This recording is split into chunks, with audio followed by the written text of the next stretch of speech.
Well, I am very interested in the subject of human misjudgment, and Lord knows I've created a good bit of it. I don't think I've created my full statistical share, and I think that one of the reasons was that I tried to do something about this terrible ignorance I left the Harvard Law School with when I saw this patterned irrationality, which was so extreme, and I had no theory or anything to deal with it, but I could see that it was extreme and I could see that it was patterned. I just started to create my own system of psychology, partly by casual reading, but largely from personal experience, and I used that pattern to help me get through life. Fairly late in life, I stumbled into this book, Influence, by a psychologist named Bob Cialdini, who became a super tenured hotshot on a 2,000-person faculty at a very young age.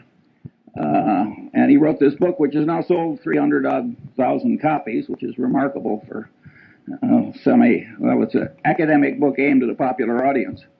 And that filled in a lot of holes in my crude system. And when those holes had filled in, I thought I had a system that was a good working tool, and I'd like to share that one with you. And I came here because behavioral economics, how could economics not be behavioral? If it isn't behavioral, what the hell is it? I think it's fairly clear that all reality has to respect all other reality. If you come to inconsistencies, they have to be resolved. And so the idea of if there's anything valid in psychology, economics has to recognize it, and vice versa. So I think the people that are working on this fringe between economics and psychology are absolutely right to be there, and I think there's been plenty wrong over the years. Well, let me romp through as much of this list as I have time to get through. 24 standard causes of human misjudgment. First, under recognition of the power of what psychologists call reinforcement and economists call incentives. Well, you can say everybody knows that.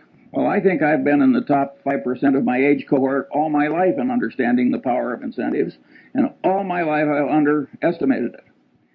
And never a year passes but when I get some surprise that pushes my limit a little farther. So one of my favorite cases about the power of incentives is the Federal Express case, where heart and soul of the integrity of the system is that all the packages have to be shipped rapidly in one central location each night. And the system has no integrity if the whole shift can't be done fast. And Federal Express had one hell of a time getting the thing to work. And they tried moral suasion, they tried everything in the world, and finally somebody got the happy thought that they were paying the night shift by the hour, and that maybe if they paid them by the shift, the system would work better. And lo and behold, that solution worked. Early in the history of Xerox, Joe Wilson, who was then in the government, had to go back to Xerox because he couldn't understand how their better new machine was selling so poorly in relation to their older and inferior machine. Of course, when he got there, he found out that the commission arrangement with the salesman gave a tremendous incentive to the inferior machine. And here at Harvard, in the shadow of B.F. Skinner, there was a man who really was into reinforcement as a powerful thought. And, Skinner has lost his reputation in a lot of places. But if you were to analyze the entire history of experimental science at Harvard, he'd be in the top handful. His experiments were very ingenious. The results were counterintuitive, and they were important. It is not given to experimental science to do better. What gummed up Skinner's reputation is that he developed a case of what I always call man with a hammer syndrome. To the man with a hammer, every problem tends to look pretty much like a nail. And Skinner had one of the more extreme cases in the history of academia, and this syndrome doesn't exempt bright people. It's just a man with a hammer. And Skinner is extreme example of that. And later, as I go down my list, let's go back and try and figure out why people like Skinner get man with a hammer syndrome. Incidentally, when I was at the Harvard Law School, there was a professor, naturally at Yale, who was derisively discussed at Harvard, and they used to say, "Poor old Blanchard, he thinks declaratory judgments will cure cancer." And that's the way Skinner got. And not only that, he got he was literary. And he scorned opponents who had any different way of thinking or thought anything else was important. This is not a way to make a lasting reputation if the other people turn out to also be doing something important. My second factor is simple psychological denial. This first really hit me between the eyes when a friend of our family had a super athlete, super student son who flew off a carrier in the North Atlantic and never came back. And his mother, who was a very sane woman, just never believed he was dead.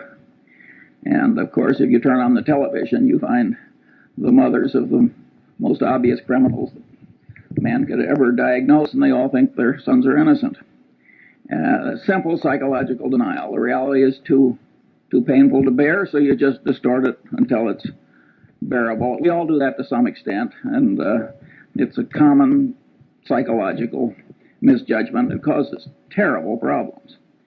Third, incentive-caused bias, both in one's own mind and that of one's trusted advisor, where it creates what economists call agency costs. Here, my early experience was a doctor who sent bushel baskets full of normal gallbladders down to the pathology lab in a leading hospital in Lincoln, Nebraska. And with that quality control for which community hospitals are famous, about 5 years after he should have been removed from the staff, he was.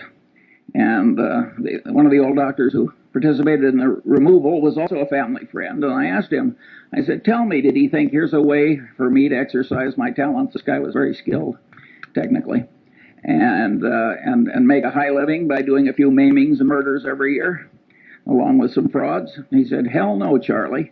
He thought that the gallbladder was the source of all medical evil, and that if you really loved your patients, you couldn't get that organ out rapidly enough.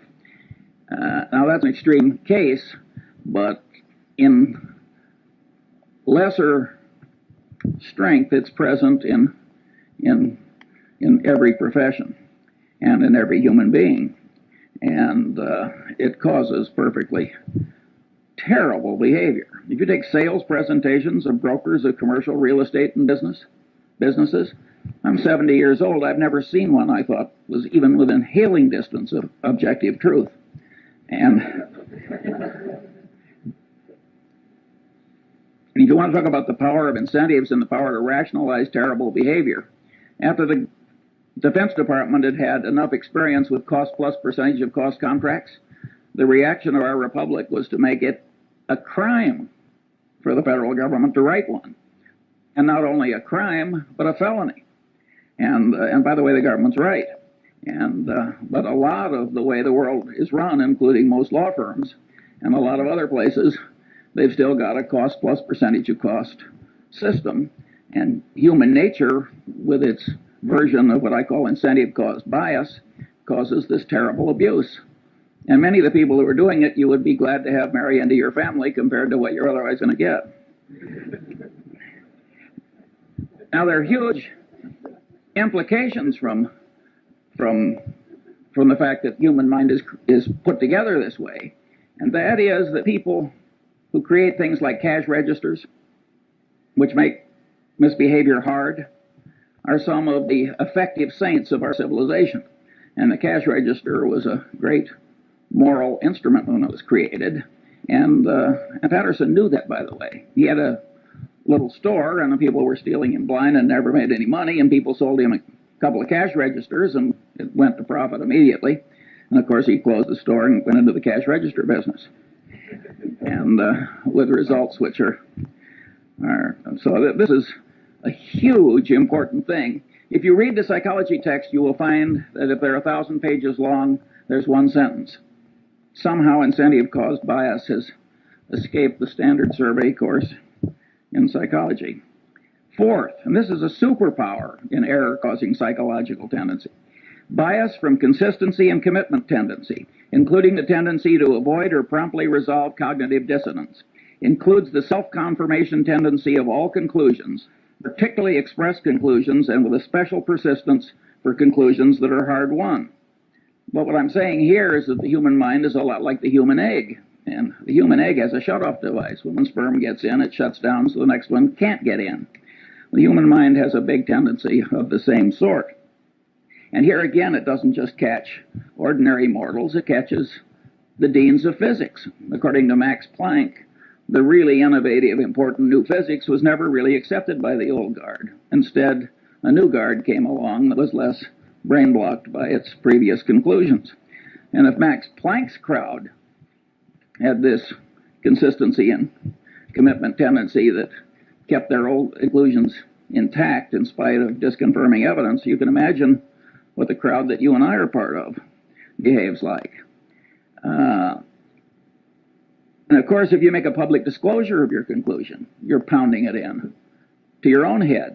Many of these students that are screaming at us, they aren't convincing us, but they're forming mental chains for themselves, because what they're shouting out, they're pounding in. And I think educational institutions that create a climate where too much of that goes on are, in a fundamental sense, they're irresponsible institutions. It's very important to not put your brain in chains too young by what you shout out. And all these things like painful qualifying and initiation rituals, and all those things pound in your commitments and your ideas. And the Chinese brainwashing system, which was for war prisoners, which was way better than anybody else's, they maneuvered people into making tiny little commitments and declarations, and then they'd slowly build. That worked way better than torture. Sixth, bias from Pavlovian association, misconstruing past correlation as a reliable basis for decision making. I never took a course in psychology or economics either, for that matter, but I did learn about Pavlov in high school biology, and the way they taught it, so the dog salivated when the bell rang. So what? Nobody made the least effort to tie that to the wide world. Well, the truth of the matter is that Pavlovian association is an enormously powerful psychological force in the daily life of all of us. And indeed, in economics, we wouldn't have money without the role of so-called secondary reinforcement, which is a pure psychological phenomenon demonstrated in the laboratory. Practically, I'd say 3/4 of advertising works on pure Pavlov. I mean, think how pure association works. Take Coca-Cola Company, where we're the biggest shareholder. They want to be associated with every wonderful image. Heroics in the Olympics, wonderful music, you name it. They don't want to be associated with presidents' funerals and so forth. When have you seen a Coca-Cola ad? And the association really works. And all these psychological tendencies work largely or entirely on a subconscious level, which makes them very insidious. Then you've got Persian messenger syndrome. The Persians really did kill the messenger who brought the bad news. You think that is dead? I mean, you should have seen Bill Paley in his last 20 years. He didn't hear one damn thing he didn't want to hear. People knew that it was bad for the messenger to bring Bill Paley things he didn't want to hear. Well, that means that the leader gets in a cocoon of unreality. And it's a great big enterprise, and boy, did he make some dumb decisions in the last 20 years. And no, Persian messenger syndrome is alive and well. When I saw some years ago Arco and Exxon arguing over a few hundred millions of ambiguity in their North Slope treaties before a Superior Court judge in Texas with armies of lawyers and experts on each side. Now, this is a Mad Hatter's Tea Party. Two engineering-style companies can't resolve some ambiguity without spending tens of millions of dollars in some Texas Superior Court. In my opinion, what happens is that nobody wants to bring the bad news to the executives up the line. That here's a few $100 million you thought you had that you don't. And it's much safer to act like the Persian messenger who goes away to hide rather than bring home the news of the battle lost. talking about economics, you get a very interesting phenomenon that I've seen over and over again in a long life. You've got two products. Suppose they're complex technical product. Now you think under the laws of economics that if product A costs X, if product Y costs X minus something, it will sell better than if it sells at X plus something. But that's not so. In many cases, when you raise the price of the alternative product, it'll get a larger market share than it would when you make it lower than your competitor's product. That's because the bell, a Pavlovian bell, I mean, ordinarily there's a correlation between price and value. You have an information inefficiency. And so when you raise the price, the sales go up relative to your competitor. That happens again and again and again. It's a pure Pavlovian phenomenon. And you can say, well, the economists have figured this sort of thing out when they started talking about information inefficiencies. But that was fairly late in economics that they found such an obvious thing. And of course, most of them don't ask what causes the information inefficiencies. Well, one of the things that causes it is pure old Pavlov and his dog. Now you've got bias from Skinnerian association, operant conditioning, where you give the dog a reward and pound in the behavior that preceded the dog's getting the award. And of course, Skinner was able to create superstitious pigeons by having rewards come, by accident with certain occurrences.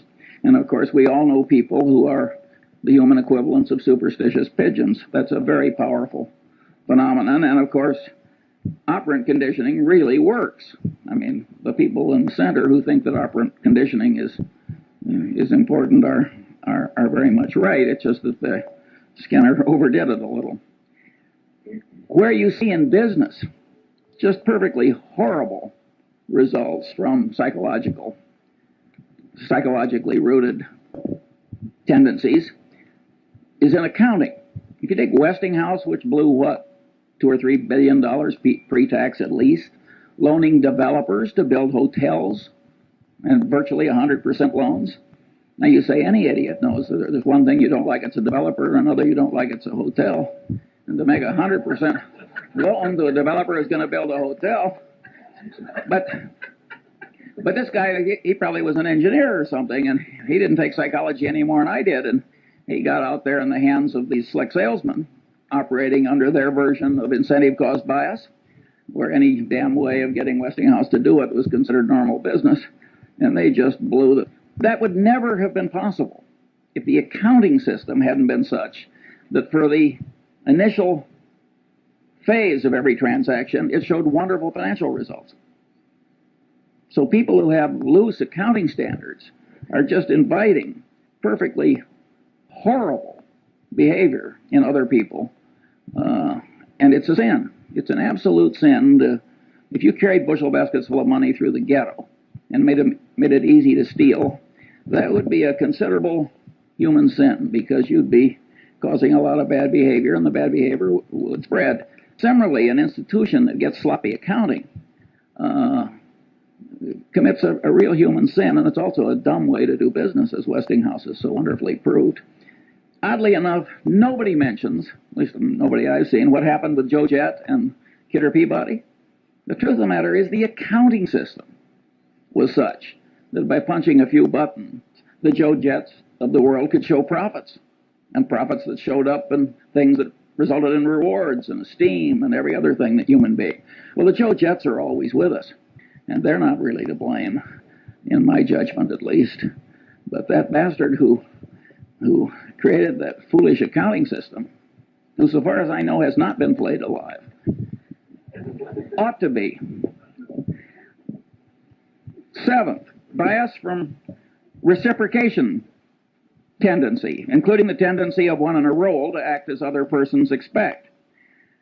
Well, here again, Cialdini does a magnificent job at this, and you're all going to be given a copy of Cialdini's book.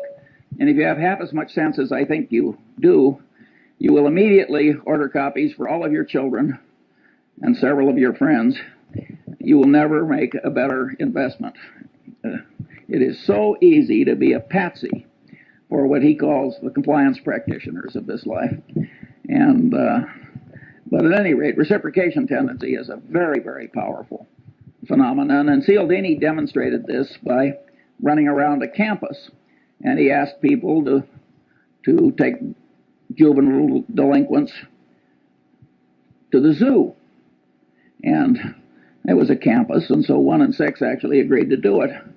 And after he'd accumulated the statistical output, he went around on the same campus and he asked other people, he said, gee, would you devote 2 afternoons a week to taking juvenile delinquents somewhere and suffering greatly yourself to help them? And there he got 100% of the people to say no.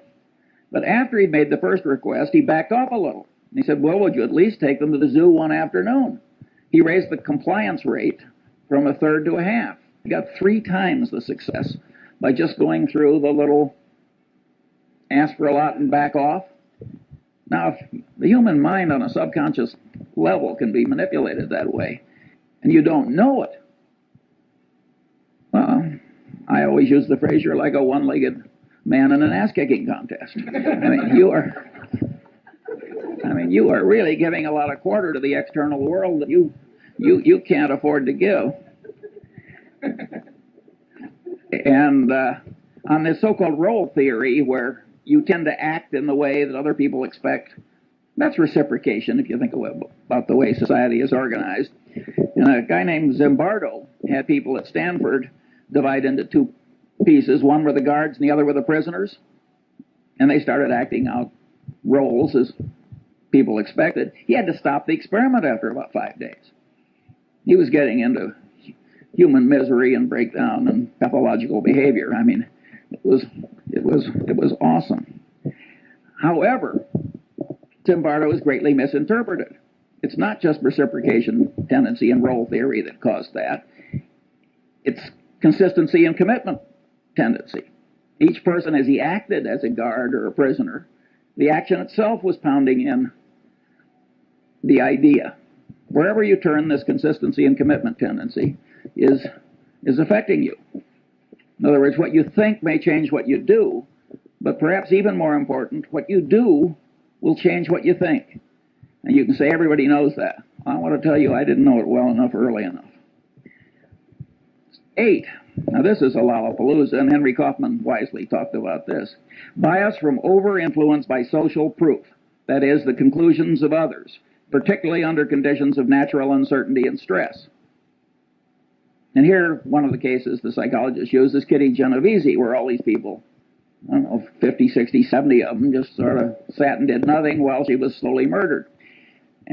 Now, one of the explanations is everybody looked at everybody else and nobody else was doing anything. And so there's automatic social proof that the right thing to do is nothing. That's not a good enough explanation for Kitty Genovese, in my judgment. That's only part of it. There are microeconomic ideas in gain-loss ratios and so forth that also come into play. I think time and time again in reality, psychological notions and economic notions interplay. And the man who doesn't understand both is a damn fool. Big shot businessmen get into these waves of social proof. Do you remember some years ago when one oil company bought a fertilizer company? And every other major oil company practically ran out and bought a fertilizer company. And there was no more damn reason for all these oil companies to buy fertilizer companies. But they didn't know exactly what to do, and if Exxon was doing it, it was good enough for Mobil or vice versa. And of course, I think they're all gone now. It was a total disaster. Now let's talk about efficient market theory, a wonderful economic doctrine that had a long vogue in spite of the experience of Berkshire Hathaway. In fact, one of the economists who won, he shared a Nobel Prize. And as he looked at Berkshire Hathaway year after year, which people would throw in his face as saying maybe the market isn't quite as efficient as you think, he said, well, it's a 2 sigma event. And then he said, we were a 3 sigma event. And then he said, we were a 4 sigma event. And he finally got up to 6 sigmas. Better to add a sigma than change a theory just because the evidence comes in differently. And of course, when this share of a Nobel Prize went into money management himself, he sank like a stone. If you think about the doctrines I've talked about, namely, 1, the power of reinforcement.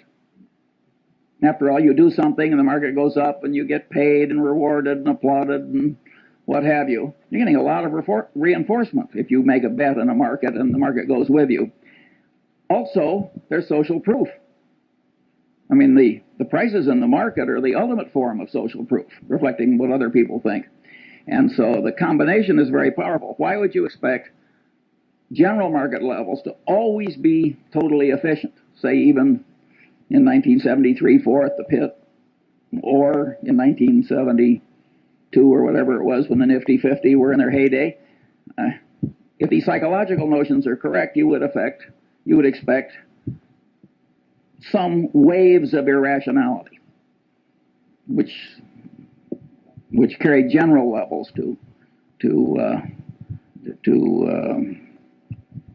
so they're inconsistent with reason. 9. What made these economists love the efficient market theory is the math was so elegant. And after all, math was what they'd learned to do. The man with a hammer, every problem tends to look pretty much like a nail. The alternative truth was a little messy. And they'd forgotten the great economist Keynes, whom I think said, better to be roughly right than precisely wrong.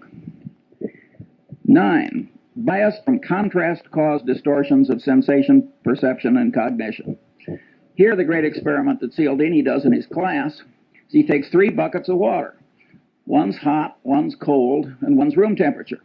He has the student stick his left hand in the hot water and his right hand in the cold water. Then he has them remove the hands and put them both in the room temperature bucket. And of course, with both hands in the same bucket of water, one seems hot and the other seems cold, because the sensation apparatus of man is over-influenced by contrast. It has no absolute scale. It's got a contrast scale in it. And it's a scale with quantum effects in it, too. It takes a certain percentage change before it's noticed. Maybe you've had a magician remove your watch. I certainly have, without your noticing it. It's the same thing. He's taking advantage of your contrast type troubles in your sensory apparatus. But here the great truth is that cognition mimics sensation, and the cognition manipulators mimic the watch removing magician. In other words, people are manipulating you all day long on this contrast phenomenon. Cialdini cites the case of the real estate broker, and you got the rube that's been transferred into your town. And the first thing you do is you take the rube out to 2 of the most awful overpriced houses you've ever seen. And then you take the rube to some moderately overpriced house, and then you stick them. And it works pretty well, which is why the real estate salesmen do it. And it's always going to work. And the accidents of life can do this to you, and it can ruin your life. In my generation, when women lived at home until they got married, I saw some perfectly terrible marriages made by highly desirable women because they lived in terrible homes. And I've seen some terrible second marriages, which were made because they were slight improvements over an even worse first marriage. And you think you're immune from these things, and you laugh, and I want to tell you, you aren't. And my favorite analogy, I can't vouch for the accuracy of. I have this worthless friend I like to play bridge with, and he's a total intellectual amateur that lives on inherited money. But he told me once something I really enjoyed hearing. He said, Charlie, he says, if you throw a frog into very hot water, the frog will jump out. But if you put the frog in room temperature water and just slowly heat the water up, the frog will die there. Now, I don't know whether that's true about a frog, but it sure is hell true about many of the businessmen I know. And there again, it is the contrast phenomenon. These are hotshot, high-powered people. I mean, these are not fools. If it comes to you in small pieces, you're likely to miss. So you have to, if you're going to be a person of good judgment, you have to do something about this warp in your head where it's so misled by mere contrast. Bias from over-influence by authority. Well, here the Milgram experiment, as it's caused, I think there have been 1,600 psychological papers written about Milgram. And he had a person posing as an authority figure trick ordinary people into giving what they had every reason to expect was heavy torture by electric shock to perfectly innocent fellow citizens. And the experiment has been, he was trying to show that why Hitler succeeded and a few other things. And so this really caught the fancy of the world. Partly it's so politically correct. And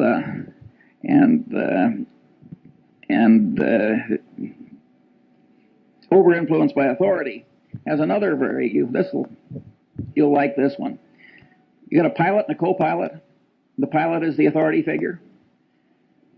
They don't do this in airplanes, but they've done it in simulators. They have the pilot do something where the co-pilot, who's been trained in simulators a long time, he knows he's not to allow the plane to crash.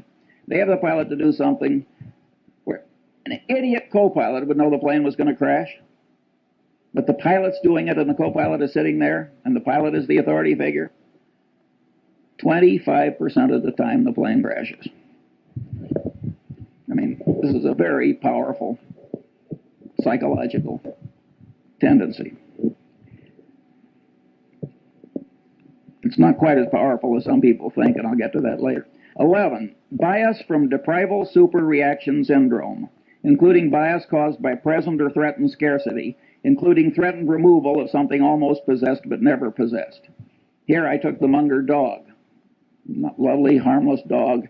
The only way to get that dog to bite you was to try and take something out of its mouth after it was already there.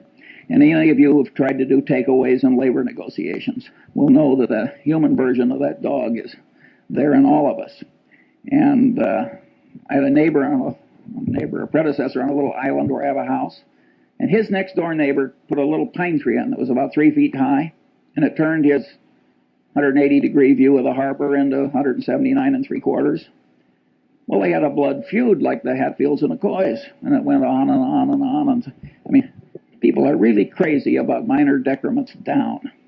And then, if you act on them, you get into reciprocation tendency, because you don't just reciprocate affection, you reciprocate animosity, and the whole thing can escalate. And so, huge insanities can come from just subconsciously overweighing the importance of what you're losing or almost getting and not getting. And the extreme business case here was New Coke. Now, Coca-Cola has the most valuable trademark in the world. We're the major shareholder. I mean, I think we understand that trademark. Coke has armies of brilliant engineers, lawyers, psychologists, advertising executives, and so forth. And they had a trademark on a flavor, and they'd spent the better part of 100 years getting people to believe that trademark had all these intangible values too. And people associated it with a flavor. And so they were going to tell people not that it was improved, because you can't improve a flavor. A flavor is a matter of taste. I mean, you may improve a detergent or something, but telling you're going to make a major change in a flavor. I mean, so they got this huge deprival superreaction syndrome. Pepsi was within weeks of coming out with old Coke in a Pepsi bottle, which would have been the biggest fiasco in modern times. Perfect insanity. And by the way, both Goizueta and Keogh are just wonderful about it. I mean, they just joke. I mean, they don't. Keogh always says, I must have been away on vacation. He participated in every single. He's a wonderful guy. And by the way, Goizueta is a wonderful, smart guy, an engineer. Smart people make these terrible boners. How can you not understand deprival superreaction syndrome? But people do not react symmetrically to loss and gain. Now, maybe a great bridge player like Zeckhauser does, but that's a trained response. Ordinary people, subconsciously affected by their inborn tendencies. Bias from envy, jealousy. Well, envy, jealousy made what, 2 out of the 10 commandments? Those of you who have raised siblings, you know about or tried to run a law firm or investment bank or even a faculty. I've heard Warren say 6 times, it's not greed that drives the world, but envy. Here again, you go through the psychology survey courses. You go to the index, envy, jealousy, 1,000-page book. It's blank. There's some blind spots in academia, but it's an enormously powerful thing, and it operates to a considerable extent on a subconscious level. And anybody who doesn't understand it is taking on defects he shouldn't have. Bias from chemical dependency. Well, we don't have to talk about that. We've all seen so much of it, but it's interesting how it always causes moral breakdown if there's any need, and it always involves massive denial. So it aggravates what we talked about earlier in the aviator case, the tendency to distort reality so that it's endurable.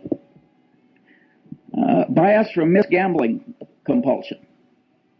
Well, here Skinner made the only explanation you'll find in the standard psychology survey course.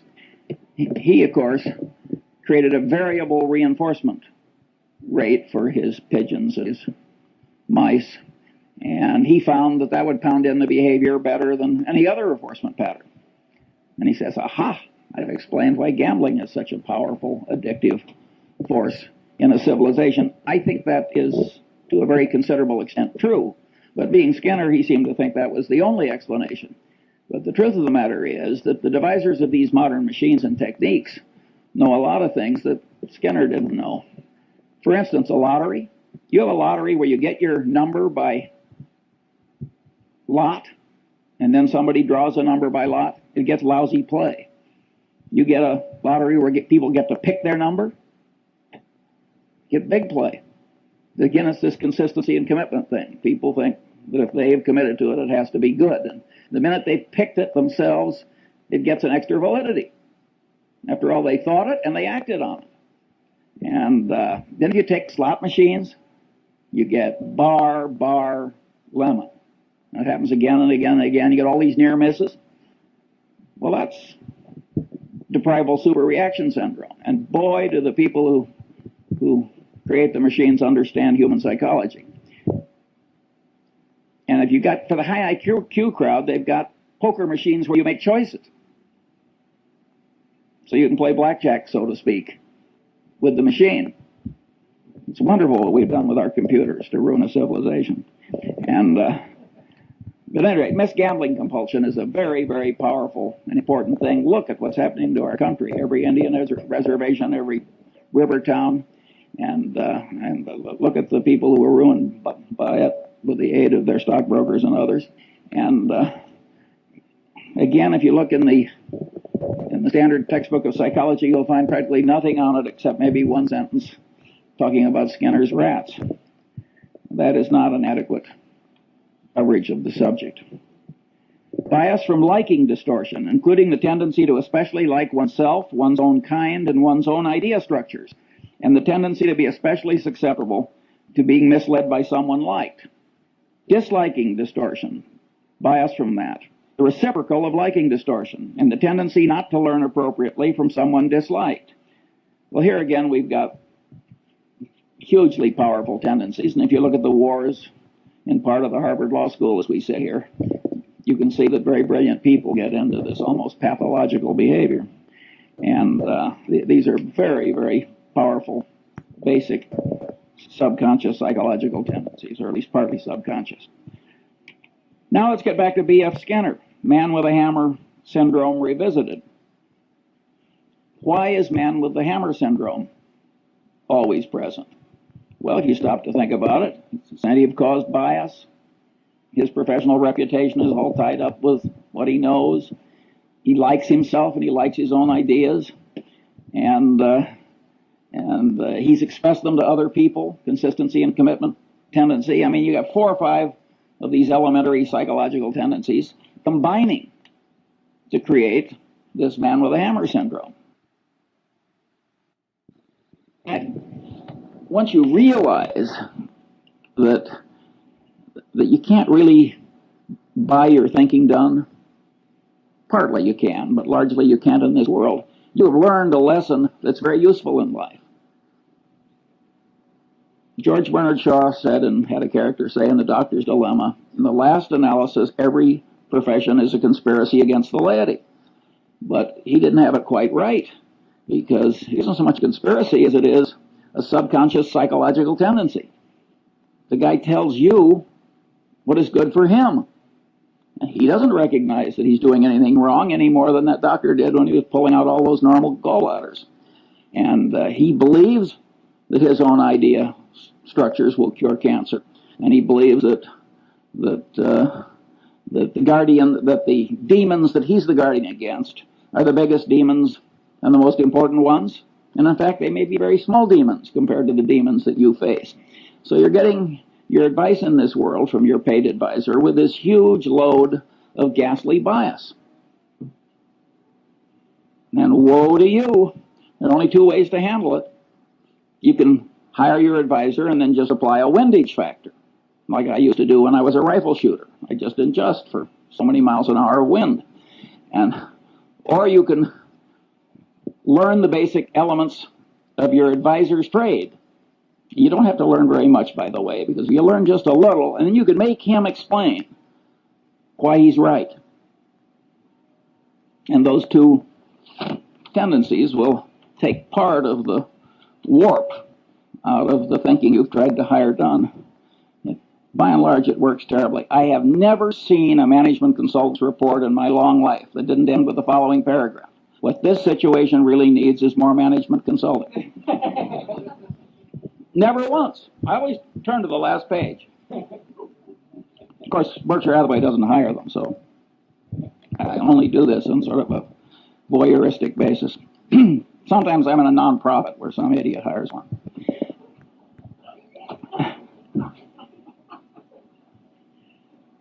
"17. Bias from the non-mathematical nature of the human brain in its natural state, as it deals with probabilities employing crude heuristics, and is often misled by mere contrast, a tendency to overweigh conveniently available information, and other psychologically rooted misthinking tendencies on this list, when the brain should be using the simple probability mathematics of Fermat and Pascal, applied to all reasonably obtainable and correctly weighted items of information that are of value in predicting outcomes. The right way to think is the way Zeckhauser plays bridge. It's just that simple. And your brain doesn't naturally know how to think the way Zeckhauser knows how to play bridge. Now, you notice I put in that availability thing, and there I'm mimicking some very eminent psychologists, Kahneman, I hope I pronounced that right, and Tversky, who raised the idea of availability to a whole heuristic of misjudgment. And, they are very substantially right. I mean, ask the Coca-Cola Company, which has raised availability to a secular religion, if availability changes behavior. You will drink a hell of a lot more Coke if it's always available. I mean, availability does change behavior and cognition. Nonetheless, even though I recognize that and applaud Tversky and Kahneman, I don't like it for my personal system, except as part of a greater subsystem, which is, you got to think the way Zeckhauser plays the bridge. It isn't just the lack of availability that distorts your judgment. All the things on this list distort judgment. And I want to train myself to kind of mentally run down the list instead of just jumping on availability. So that's why I stated the way I do. In a sense, these psychological tendencies make things unavailable. Because if you quickly jump to one thing, and then because you've jumped to it, the consistency and commitment tendency makes you lock in, boom, that's error number one. Or if something is very vivid, which I'm going to come to next, that will really pound in.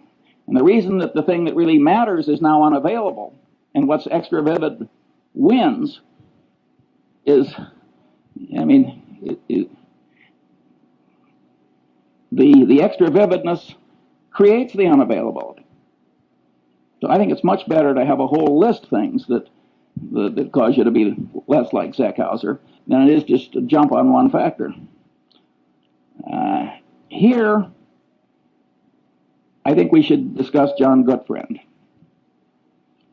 This is a very interesting human example, which will be taught in every decent professional school for at least a full generation. Goodfriend has a trusted employee, and it comes to light, not through confession, but by accident, that the trusted employee has lied like hell to the government and manipulated the accounting system, and it was really equivalent to forgery. And the man immediately says, "I've never done it before. I'll never do it again. It was an isolated example." And of course, it was obvious that he was trying to help the government as well as himself, because he thought the government had been dumb enough to pass a rule that he'd spoken against. And after all, if a government's not going to pay attention to a bond trader at Solomon, what kind of a government can it be?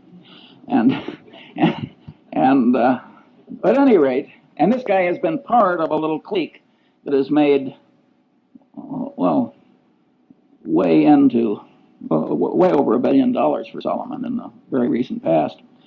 And it's a little handful of people.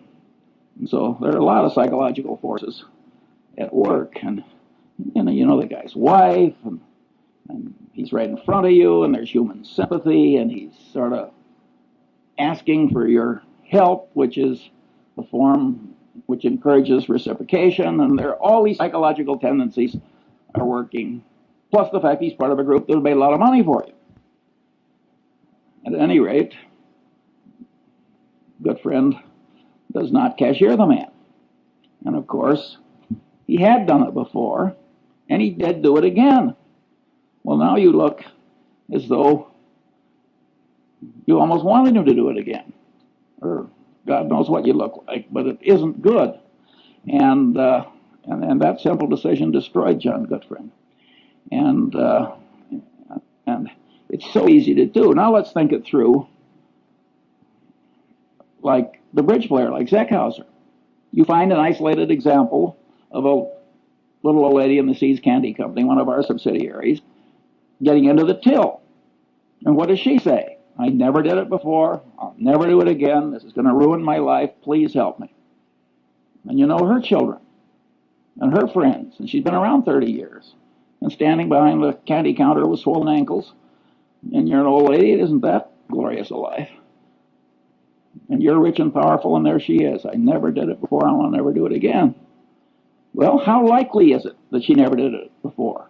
If you're going to catch 10 embezzlements a year, what are the chances that any one of them, applying what Tversky and Kahneman call baseline information, will be somebody who only did it this once? And the people who have done it before and are going to do it again, what are they all going to say? Well, in the history of the Seas Candy Company, they always say, "I never did it before, and I'm never going to do it again." And we cashier them. It would be evil not to, because terribly behavior spreads. Remember, what was it, Serpico? I mean, you let that stuff, you got social proof, you got incentive caused bias, you got a whole lot of psychological factors that will cause the evil behavior to spread. And pretty soon the whole your place is rotten, the civilization is rotten. It's not the right way to behave. And I will admit that when I knew the wife and children, I have paid severance pay when I fire somebody for taking a mistress on an extended foreign trip. It's not the adultery I mind, it's the embezzlement. But there, I wouldn't do it where Goodfriend did it, where they've been cheating somebody else on my behalf. There, I think you have to cashier. But if they're just stealing from you and you get rid of them, I don't think you need the last ounce of vengeance. In fact, I don't think you need any vengeance. I don't think vengeance is much good. Now we come biased from over-influence by extra vivid evidence.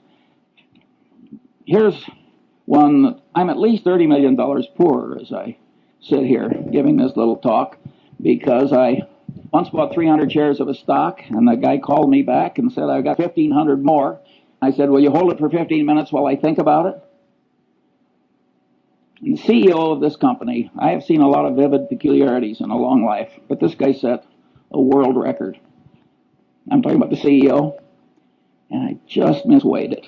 The truth of the matter is his situation was foolproof. He was soon going to be dead.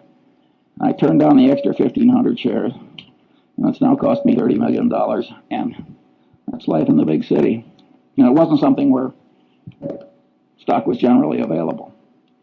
And so it's very easy to misweigh the vivid evidence. And Goodfriend did that when he looked into the man's eyes and forgave the colleague. And 22, stress-induced mental changes, small and large, temporary and permanent.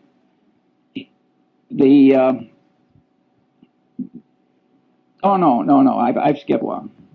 Mental confusion caused by information not arrayed in the mind in theory structures, creating sound generalizations developed in response to the question why. Also misinfluence from information that apparently but not really answers the question why. Also failure to obtain deserved influence caused by not properly explaining why. Well, we all know people who flunk, and they try and memorize, and they try and spout back, and it doesn't work. The brain doesn't work that way. You've got to array facts on theory structures answering the question why. If you don't do that, you cannot handle the world. And now we get to Feuerstein, who was the general counsel of Salomon when Goodfriend made his big error. And Feuerstein knew better. He told Goodfriend, you have to report this as a matter of morality and prudent business judgment. He said, it's probably not illegal. There's probably no legal duty to do it, but you have to do it as a matter of prudent conduct and proper dealing with your main customer. And he said that to Goodfriend on at least 2 or 3 occasions. And he stopped. And of course, the persuasion failed. And when Goodfriend went down, Feuerstein went with him. And it ruined a considerable part of Feuerstein's life. Well, Feuerstein was a member of the Harvard Law Review who made an elementary psychological mistake. You want to persuade somebody, you really tell them why. And what have we learned in lesson 1? Incentives really matter. He should have told, and vivid evidence really works. He should have told Goodfriend, you are likely to ruin your life and disgrace your family and lose your money. And is Mosier worth this? I know both men, that would have worked. So Feuerstein flunked elementary psychology, this very sophisticated, brilliant lawyer. But don't you do that. It's not very hard to do, just to remember that why is terribly important. Other normal limitations of sensation, memory, cognition, and knowledge, well, I don't have time for that. Stress-induced mental changes. Here my favorite example is the great Pavlov. And he had all these dogs in cages which had all been conditioned into changed behaviors. And the great Leningrad flood came and just went right up, and the dog's in a cage. And the dog had as much stress as you can imagine a dog ever having. And the water receded in time to save some of the dogs. And Pavlov noted that they'd had a total reversal of their conditioned personality. Well, being the great scientist he was, he spent the rest of his life giving nervous breakdowns to dogs. And he learned a hell of a lot that I regard as very interesting. I have never known any Freudian analyst who knew anything about the last work of Pavlov. And I've never met a lawyer who understood that what Pavlov found out with those dogs had anything to do with programming and deprogramming and cults and so forth. I mean, the amount of elementary psychological ignorance that is out there in high levels is very substantial. Then we've got other common mental illnesses and declines, temporary and permanent, including the tendency to lose ability through disuse. And then I've got mental and organizational confusion from say-something syndrome. And here my favorite thing is the bee, the honeybee. And the honeybee goes out and finds the nectar, and he comes back, he does a dance that communicates to the other bees where the nectar is, and they go out and get it. Well, some scientist who was clever, like B.F. Skinner, decided to do an experiment. He put the nectar straight up, way up. Well, in a natural setting, there is no nectar way the hell straight up. And the poor honeybee doesn't have a genetic program that is adequate to handle what he now has to communicate. And you'd think the honeybee would come back to the hive and slink into a corner. But he doesn't. He comes into the hive and does this incoherent dance. And all my life I've been dealing with the human equivalent of that honeybee. And it's a very important part of human organization to set things up so the noise and the reciprocation and so forth of all these people who have what I call say something syndrome don't really affect the decisions. Now, the time has come to ask 2 or 3 questions. This is the most important question in this whole talk. What happens when these standard psychological tendencies combine? What happens when the situation or the artful manipulation of man causes several of these tendencies to operate on a person toward the same end at the same time? The clear answer is the combination greatly increases power to change behavior compared to the power of merely one tendency acting alone. Examples are Tupperware parties. Tupperware has now made billions of dollars out of a few manipulative psychological tricks. It was so schlock that directors of Justin Dart's company resigned when he crammed it down his board's throat. And he was totally right, by the way, judged by economic outcomes. Mooney conversion methods. Boy, do they work. He just combines 4 or 5 of these things together. The system of Alcoholics Anonymous. A 50% no drinking rate outcome when everything else fails. It's a very clever system that uses 4 or 5 psychological systems at once toward, I might say, a very good end. The Milgram experiment. See, Milgram, it's been widely interpreted as mere obedience. But the truth of the matter is that the experimenter who got the students to give the heavy shocks in Milgram, he explained why. It was a false explanation. We need this to look for scientific truth and so on. That greatly changed the behavior of the people. And number 2, he worked them up. Tiny shock, little larger, little larger. So commitment and consistency tendency and the contrast principle were both working in favor of this behavior. So again, it's 4 different psychological tendencies. That's when you get these Lollapalooza effects, you will almost always find 4 or 5 of these things working together. When I was young, there was a whodunit hero who always said, cherchez la femme. And what you should search for in life is the combination, because the combination is likely to do you in. Or if you're the inventor of Tupperware parties, it's likely to make you enormously rich if you can stand shaving when you do it. Then one of my favorite cases is the McDonnell Douglas airliner evacuation disaster. The government requires that airliners pass a bunch of tests. One of them is evacuation. Get everybody out, I think it's 90 seconds or something like that. It's some short period of time. The government has rules, make it very realistic, so on and so on. You can't select nothing but 20-year-old athletes to evacuate your airliner. So McDonnell Douglas schedules one of these things in a hangar, and they make the hangar dark, and the concrete floor is 25 feet down, and they got these little rubber chutes, and they got all these old people, and they ring the bell, and they all rush out, and in the morning, when the first test is done, they create, 20 terrible injuries that will go off to hospitals. And of course, they scheduled another one for the afternoon. By the way, they didn't meet the time schedule either, in addition to causing all the injuries. Well, so what do? They do it again in the afternoon. Now they create 20 more injuries and 1 case of a severed spinal column with permanent unfixable paralysis. These are engineers, these are brilliant people, this is thought over through in a big bureaucracy.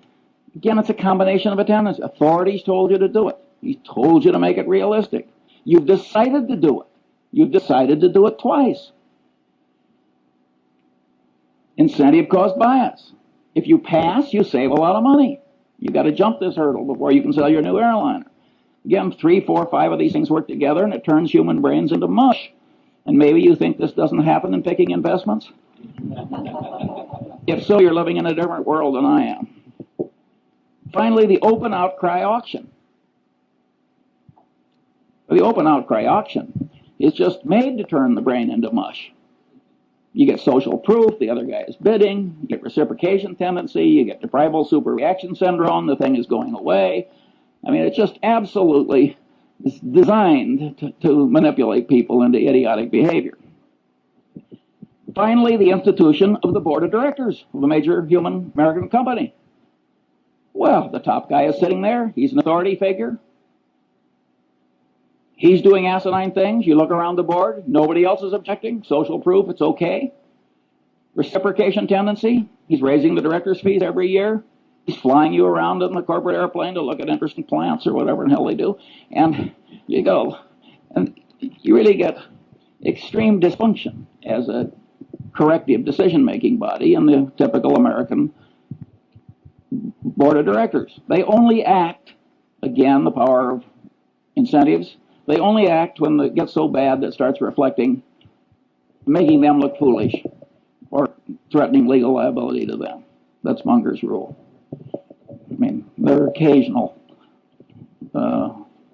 things that don't follow Munger's rule, but by and large, the board of directors is a very ineffective corrector if the top guy is a little nuts, which of course frequently happens. The second question: isn't this list of standard psychological tendencies improperly tautological compared with the system of Euclid? That is, aren't there overlaps, and can't some items on the list be derived from combinations of other items? The answer to that is plainly yes. 3, what good is in the practical world is the thought system indicated by the list? Isn't practical benefit prevented because these psychological tendencies are programmed into the human mind by broad evolution, so we can't get rid of them? Broad evolution, I mean the combination of genetic and cultural evolution, but mostly genetic. Well, the answer is the tendencies are partly good, and indeed probably much more good than bad, otherwise they wouldn't be there. By and large, these rules of thumb have worked pretty well for man given his limited mental capacity, and that's why they were programmed in by broad evolution. At any rate, they can't be simply washed out automatically, and they shouldn't be. Nonetheless, the psychological thought system described is very useful in spreading wisdom and good conduct when one understands it and uses it constructively. Here are some examples. Karl Braun's communication practices. He designed oil refineries with spectacular skill and integrity. He had a very simple rule. Remember I said why is important? You got fired in the Braun Company. You had to have 5 W's. You had to tell who what you wanted to do, where and when, and you had to tell him why. And if you wrote a communication and left out the why, you got fired. Because Braun knew it's complicated building an oil refinery. It can blow up, all kinds of things happen. And he knew that his communication system worked better if you always told him why. That's a simple discipline, and boy does it work. 2, the use of simulators in pilot training. Here again, abilities attenuate with disuse. Well, the simulator is God's gift because you can keep them fresh. The system of Alcoholics Anonymous. That's certainly a constructive use of somebody understanding psychological tendencies. I think they just blundered into it, as a matter of fact. So you can regard it as kind of an evolutionary outcome. But just because they blundered into it doesn't mean you can't invent its equivalent when you need it for a good purpose. Clinical training in medical schools. Here's a profoundly correct way of understanding psychology. The standard practice is watch one, do one, teach one. Boy, does that pound in what you want pounded in. Again, the consistency and commitment tendency. And that is a profoundly correct way to teach clinical medicine. The rules of the U.S. Constitutional Convention. Totally secret, no vote until the final vote, then just one vote on the whole Constitution. Very clever psychological rules. And if they had a different procedure, everybody would have been pushed into a corner by his own pronouncements and his own oratory and his own, and no recorded votes until the last one. And they got it through by a whisker with those wise rules. We wouldn't have had the Constitution if our forefathers hadn't been so psychologically acute. And look at the crowd we got now. 6, the use of Granny's rule. I love this. One of the psychologists who works with the center gets paid a fortune running around America, and he teaches executives to manipulate themselves. Now, Granny's rule is you don't get the ice cream unless you eat your carrots. Well, Granny was a very wise woman. That is a very good system. And so this guy, very eminent psychologist, he runs around the country telling executives to organize their day. So they force themselves to do what's unpleasant and important by doing that first and then rewarding themselves with something they really like doing. He is profoundly correct. 7, the Harvard Business School's emphasis on decision trees. When I was young and foolish, I used to laugh at the Harvard Business School. I said, they're teaching 28-year-old people that high school algebra works in real life. We're talking about elementary probability. But later I I wised up and I realized that it was very important that they do that, and better late than never. 8, the use of postmortems at Johnson & Johnson. At most corporations, if you make an acquisition and it works out to be a disaster, all the paperwork and presentations that caused the dumb acquisition to be made are quickly forgotten. You got denial, you got everything in the world. You got Pavlovian association tendency. Nobody wants to even be associated with the damn thing or even mention it. Johnson & Johnson, they make everybody revisit their old acquisitions and wade through the presentations. That is a very smart thing to do. And by the way, I do the same thing routinely. 9, the great example of Charles Darwin is he avoided confirmation bias. Darwin probably changed my life because I'm a biography nut. And when I found out the way he always paid extra attention to the disconfirming evidence and all these little psychological tricks, I also found out that he wasn't very smart by the standards, the ordinary standards of human acuity. Yet there he is, buried in Westminster Abbey. That's not where I'm going, I'll tell you. And I said, my God, here's a guy that, by all objective evidence, is not nearly as smart as I am, and he's in Westminster Abbey. He must have tricks I should learn. And I started wearing little hair shirts like Darwin to try and train myself out of these subconscious psychological tendencies that cause so many errors. It didn't work perfectly, as you can tell from listening to this talk, but it would have been even worse if I hadn't done what I did. And you can know these psychological tendencies and avoid being the patsy of all the people that are trying to manipulate you to your disadvantage, like Sam Walton. Sam Walton will let a purchasing agent take a handkerchief from a salesman. He knows how powerful the subconscious reciprocation tendency is. That is a profoundly correct way for Sam Walton to behave. Then there's the Warren Buffett rule for open outcry auctions. Don't go. We don't go to the closed bid auctions, too, because that's a counterproductive way to do things ordinarily for a different reason, which Zeckhauser would understand. 4, what special knowledge problems lie buried in the thought system indicated by the list? Well, one is paradox. Now we're talking about a type of human wisdom that the more people learn about it, the more attenuated the wisdom gets. That's an intrinsically paradoxical kind of wisdom. But we have paradox in mathematics, and we don't give up mathematics. I say, damn the paradox. This stuff is wonderfully useful. And by the way, the granny's rule, when you apply it to yourself, is sort of a paradox in a paradox. The manipulation still works even though you know you're doing it. And I've seen that done by one person to another. I drew this beautiful woman as my dinner partner a few years ago, and I'd never seen her before, although she's married to a prominent Angelino. And she sat down next to me, and she turned her beautiful face up, and she said, Charlie, she said, what one word accounts for your remarkable success in life? Now, I knew I was being manipulated and that she'd done this before, and I just loved it. I never see this woman without a little lift in my spirits. And by the way, I told her I was rational.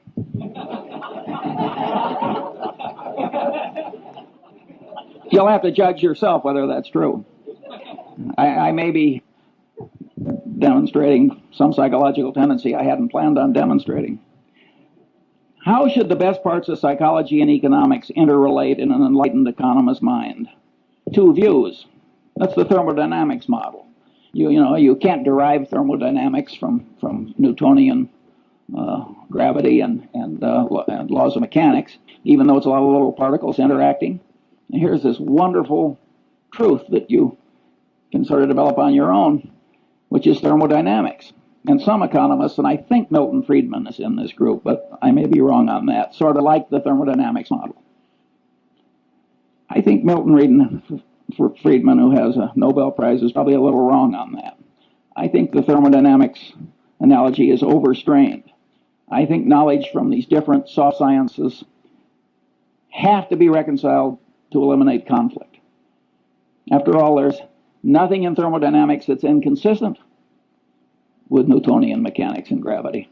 And I think that some of these economic theories are not totally consistent with other knowledge, and they have to be bent. And I think that these behavioral economists are probably the ones that are bending them in a correct direction.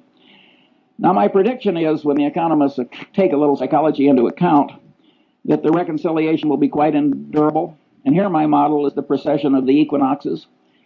The world would be simpler for a long-term climatologist if the angle of the axis of the Earth's rotation compared to the plane of the ecliptic were absolutely fixed.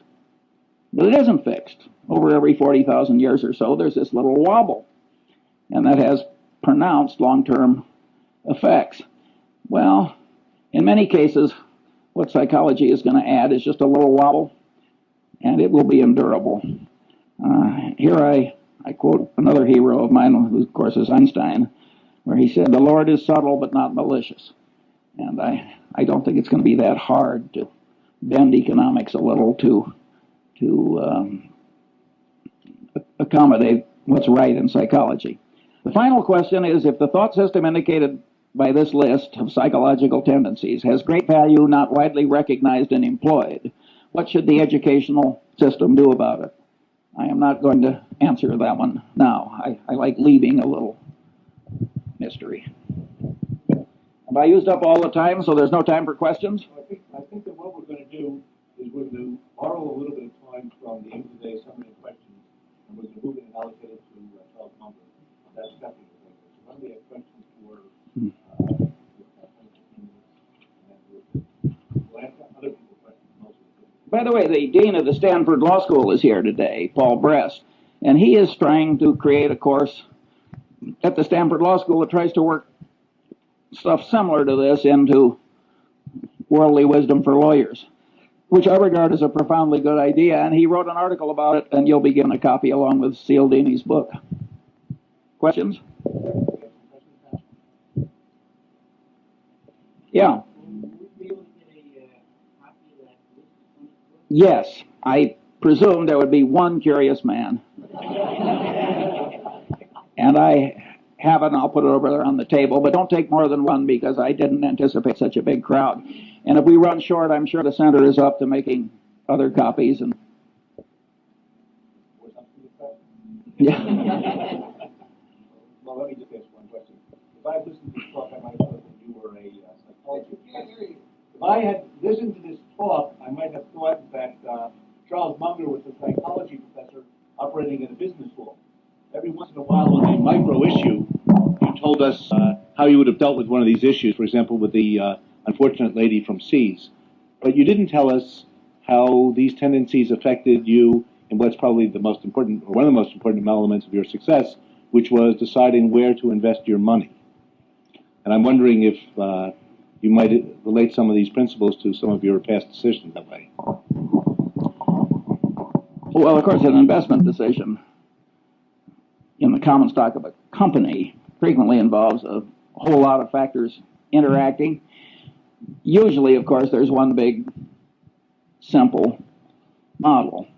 And a lot of those models are microeconomic. And I have a little list of, it wouldn't be nearly 24 of those, but I don't have time for that one. And I don't have too much interest in teaching other people how to get rich. My personal, and that isn't because I fear the competition or anything like that. Warren has always been very open about what he's learned, and I share that ethos. My personal behavior model is Lord Keynes. I wanted to get rich so I could be independent, and so I could do other things like give talks on the intersection of psychology and economics. I didn't want to turn it into a total obsession. Yeah. I was 24. Could you tell us the one rule that's most important? I would say the one thing that causes the most trouble is when you combine a bunch of these together, you get this Lollapalooza effect. And if you read the psychology textbooks, they don't discuss how these things combine, at least not very much. Do they multiply? Do they add? How does it work? I think it would be just an automatic subject for research, but it doesn't seem to turn the psychology establishment on. I think this is a man from Mars approach to psychology. I just reached in and took what I thought I had to have. That is a different set of incentives from rising in an economic establishment where the reward system, again, the reinforcement, comes from being a truffle hound. That's what Jacob Viner, the great economist, called it, the truffle hound. An animal so bred and trained for one narrow purpose that he wasn't much good at anything else. And that is the reward system in a lot of academic departments. It is not necessarily for the good. It may be fine if you want new drugs or something. You want people stunted in a lot of different directions so they can grow in one narrow direction. But I don't think it's good teaching psychology the masses. In fact, I think it's terrible.